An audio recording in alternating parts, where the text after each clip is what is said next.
If you hood educated, I'm glad you made it.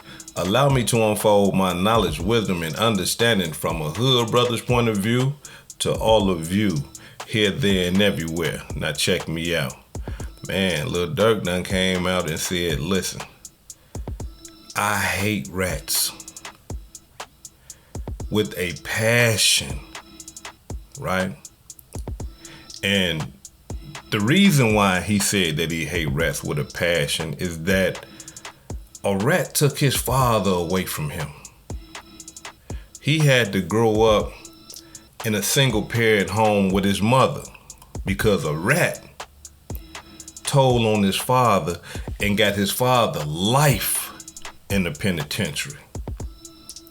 Now, from a hood standpoint, hell yeah, man, look, I'm with you. You know, hear me out now. I'm talking about from a hood standpoint. Yeah, somebody ratted and got your old man life.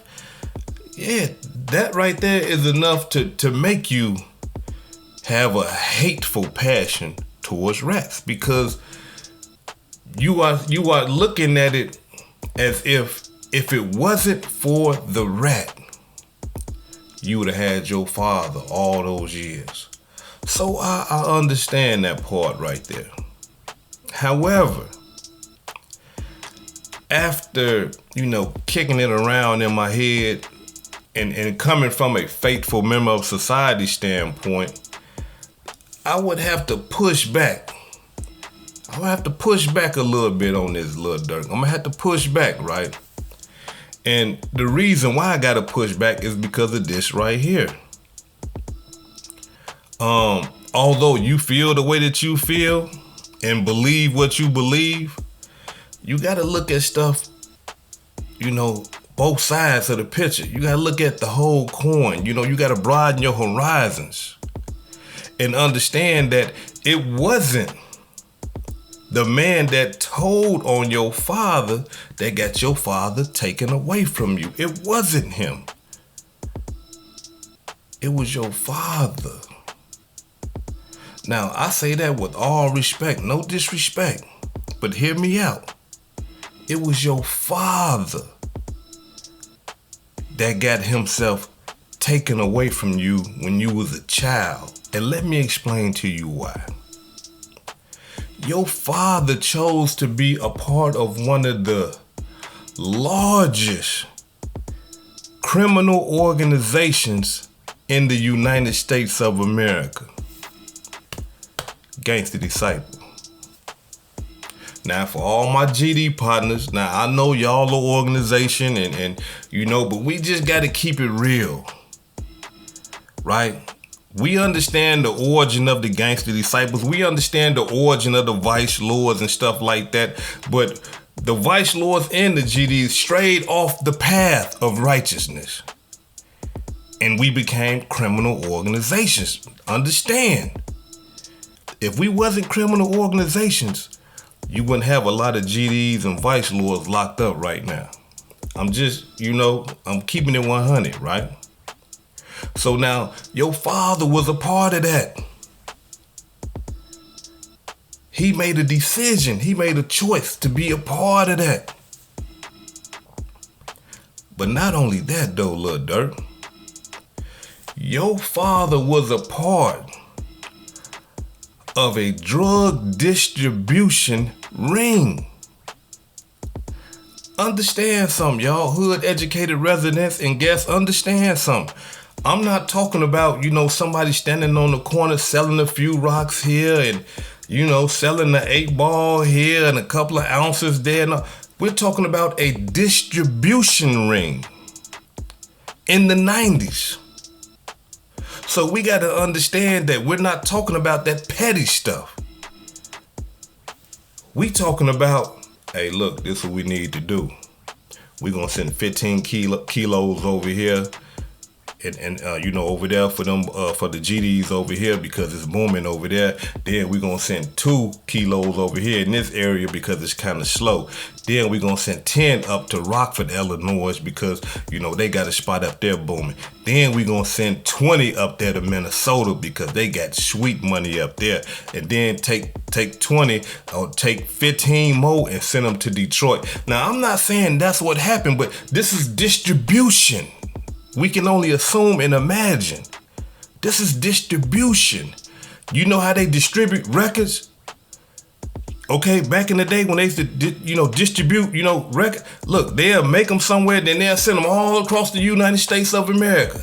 And you had to go buy your CD at the music store.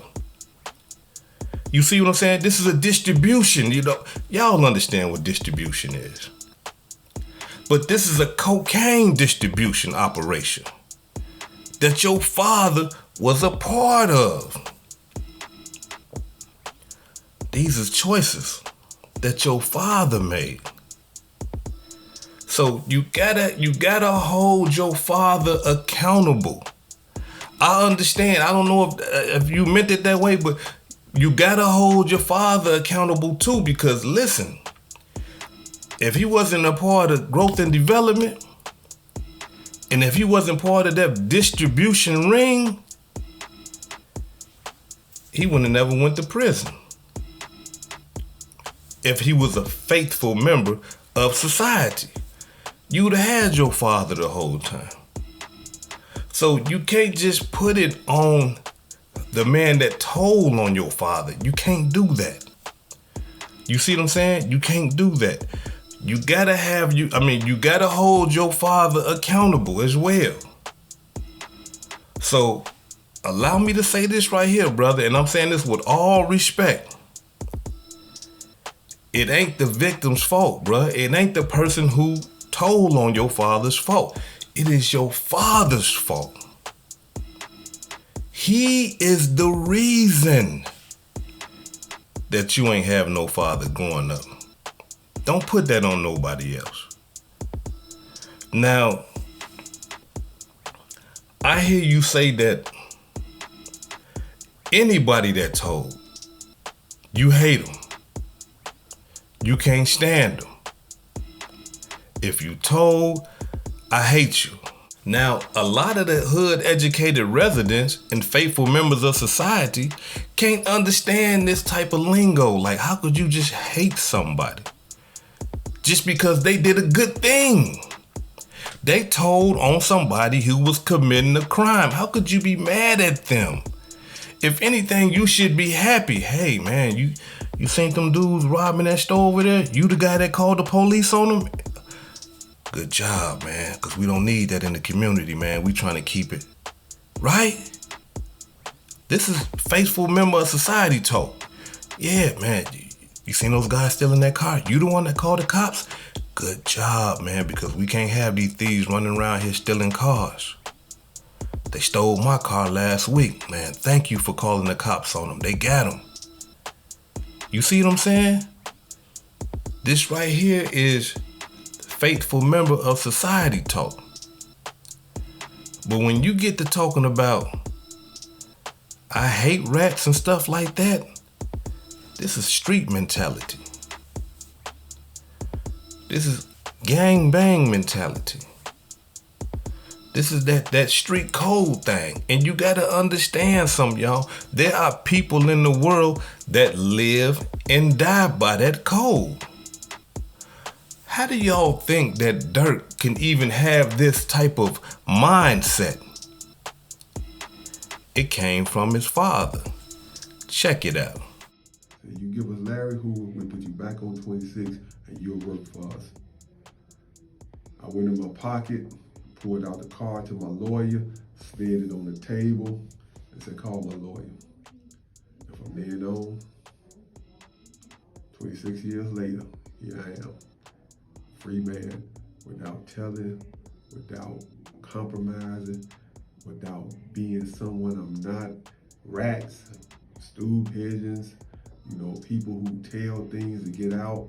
This is the type of life, we don't live this type of life. I'm a Muslim first and foremost, No doubt about it. But even in Islam, we don't believe in telling. We don't believe in rats. We don't believe in stool pigeons. So for someone to try to tell you to tell on somebody else to save your own neck and all this, you get in this thing, you hold your own weight. You know, that's how people got to look at it. I'm in this, then I hold my own weight. You don't bring nobody else into this. You don't tell on nobody else to save your own skin. Get out of it. That's not your lifestyle. That's not what you're about. Get up out of it. You know? When the thing hits, when it hit, the impact come in, you continue to stand strong. And you continue to go down for what you believe in. And don't bring nobody else down with you. You know, I like the little, I think it's Jeezy. I like the little saying he's saying in his little rap song, if you ever get caught up, don't mention my name. You know, that's just one of the slogans I like.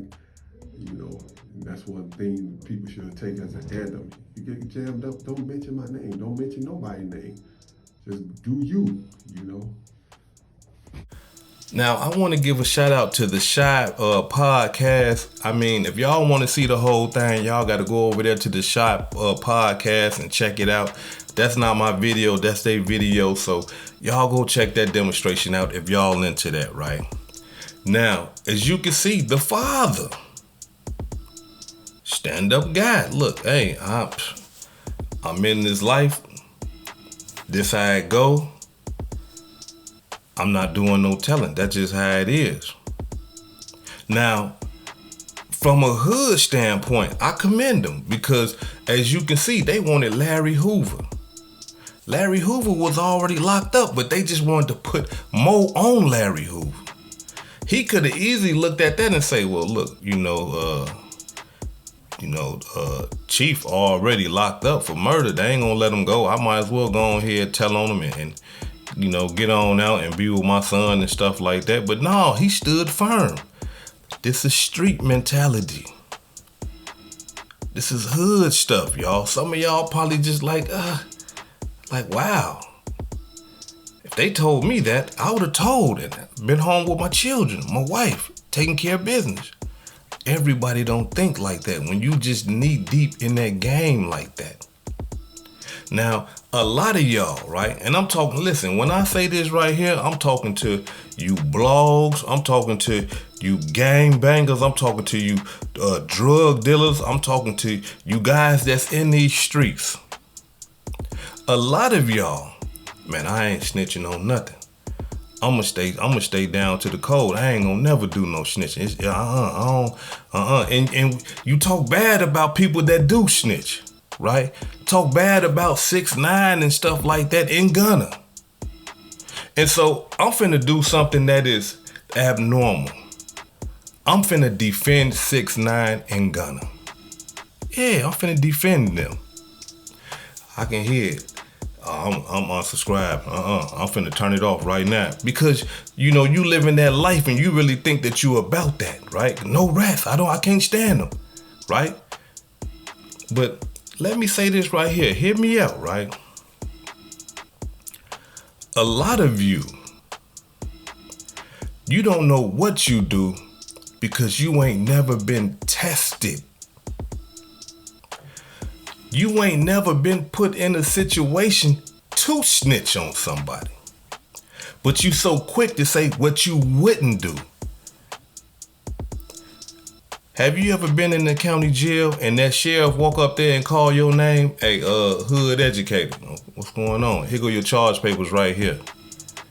And you look at them charge papers and they got your full name on it, your date of birth, and it reads hood educated. May 25th, 2023, caused the death of Marcus Jefferson at approximately 7:35. They saying I killed somebody. What?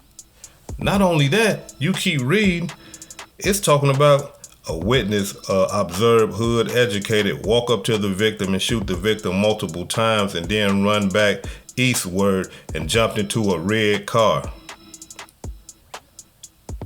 Punishment. Life. Life? Wait a minute, hold on. Punishment. Death. Death? Oh. Punishment. 40 years. This is pressure. This is pressure. A lot of y'all ain't never been in a situation like that. But y'all yelling, I'm gang, I ain't gonna snitch, I ain't gonna do none of that because and Gunna and 6ix9ine probably really believed in they probably really believed in their mind that they would never snitch until they got in a position to snitch on somebody. Looking at 20 years. 20 years, snitching don't seem too bad all of a sudden. Punishment, life. Damn, life. Snitching, that don't sound too, don't sound too bad now. I might have to get up out of here. You see what I'm saying? A lot of these guys, I guarantee you, these guys didn't think that they was rats. 6ix9ine and Gunna, they probably thought they was stand-up gangbangers. Until that pressure got put on them. You looking at 20 years, you looking at life. Oh no, I can't do that. How can I get around this? Tell us what happened. No problem. I'm gonna tell you everything. When I was 5 years old, I had stole a bike. You went back too far. We ain't talking about when you was 5. We talking about when you started gang banging and hanging with, the Trey Bloods, and when you started hanging with, YSL. Start right there. Don't go that far back. You come on now. Just start right there. You see what I'm saying? A lot of y'all really believe that, just like they did. My point I'm trying to make is this right here. Don't say that you won't do something unless you've been tested. Once you've been through that fire, once you've been through that pressure, then tell me, yeah, I ain't snitched. I've been charged with murder already. I've been charged with a RICO. And I ain't snitch. I stayed down. Like Durk father. Don't get caught up in all this madness, thinking that you hard, thinking that you somebody that you not. Because of, you and your environment, you and your surroundings, and, everybody gang, and everybody, y'all in this group behavior thing, and y'all shooting, robbing, and doing all that craziness. When them people hit you with them charge papers, and them charge papers say death, or them charge papers say life, then you gonna understand, I really ain't a gangster like that. Man, I thought I was tough. I really thought that, I was really down with this life. Because once you see them charge papers and you see them football numbers, now all of a sudden, you start thinking about your loved ones all of a sudden now. Dang, man, my kids, man. My kids, my girl. And your girl, you calling her, she talking about, they trying to give you life. Yeah, baby, they saying I killed the man. They trying to give me life. I can't do life with you. I can't, I'm not finna stay out here. No, there goes some more pressure. Oh no, because now you thinking, okay, well, if I gotta stay in here, my woman gonna be getting sexed up by somebody else. Somebody else might be calling my child, they child. My child might be calling somebody else dad. You see all this pressure come, then all of a sudden, snitching I can see it in my future now, because I want to get up out of here. I'm not as tough as I thought I was. So instead of even putting yourself in that position, get out the way. That's the best thing you can do, is get out the way. So that way you won't even got to go through none of that. You can say you not a snitch because you not doing nothing that's going to put you in a position to have to snitch on somebody. I ain't committing no crimes. I ain't doing that. I ain't selling no dope. I ain't shooting nobody. I ain't doing nothing. So can't nobody say I'm a snitch or none of that. I'm not even a part of that whole criminal code. So I can call the police and say, hey man, somebody over here robbing something. And ain't nothing gonna happen to me. That's not snitching, because I'm a faithful member of society. I'm a civilian. That is my obligation to the community. That is my obligation to my peoples. You ever wonder why, gangsters don't go after witnesses? They'll go after gangbang witnesses. They'll go after drug dealing witnesses. But I'm talking about real civilians. Have you all ever wondered, like, why gangsters? I'm talking about, like, they got a witness saying that they seen this man commit the murder or to commit the robbery or nothing like that, that they never go after them. They never go looking for them. They never send their guys, hey man, go kill this guy. None of that. Why? Because it's like an unspoken rule that gangsters understand. That's a civilian. The civilian only doing what a civilian supposed to do. Only thing they do is we just get mad when we in the county. Dang, man, I ain't even see them. They saw me. Oh man, I didn't even. But we never, hey man, look, I need you to go over there.